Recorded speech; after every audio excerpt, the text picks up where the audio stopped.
বন্ধুরা, আজকে আমরা ড্রোন ক্যামেরা নিয়ে হাজির হয়েছি দেহলা পচা মার্কেটের যে ব্রিক ফ্রিজ আছে, ডিপজলের যে ব্রিক ফ্রিজ যেটাকে বলা হয়, ওই ব্রিক ফ্রিজের মধ্যে।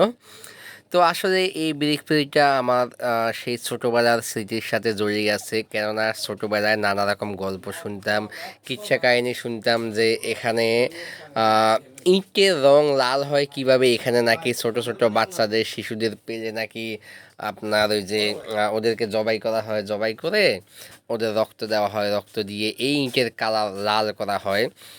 তো আসলে এখন বুঝতে পারলাম যে আসলে এগুলো ছিল আসলে কল্পকাহিনী, গল্প কিচ্ছা কাহিনী ছাড়া আর কিছু না। ছোটবেলায় আমরা ভাবতাম যে ইটের কালার লাল হয় কিভাবে, নিশ্চয়ই মানুষের রক্ত দেয়, রক্ত দিয়ে ইটের কালারকে লাল করা হয়। তো পরে যখন আরেকটু বড় হতে শুরু করলাম, বিশেষ করে যখন আমরা ক্লাস 5-এ উঠলাম, 4-এ নাকি 5-এ, তখন আমরা এলাকার কয়েকজন যুবক বালক মিলে আমরা এই ব্রিক ফ্রিজে গেছি। ওখান থেকে আমরা মোমবাতি চুরি করে নিয়ে আসছি। এই যে ব্রিক ফ্রিজের যে জ্বালানি রাবার, কালো সাদা কালারের, ওখানে হচ্ছে আপনার এই যে মোমবাতি আকৃতির কিছু রাবার পাওয়া যেত, এগুলাকে জ্বালানি হিসেবে ব্যবহার করা যেত, জ্বালানো যেত। তো আমরা বাড়িতে এনে আপনার সন্ধ্যাবেলায় আমরা এগুলাকে জ্বালাইতাম এবং হচ্ছে নানা রকম বিনোদন করতাম। এভাবেই আসলে আমাদের শিশুকাল কেটেছে। আজকে আবার সেই শিশুকালকে একটু স্মরণ করলাম।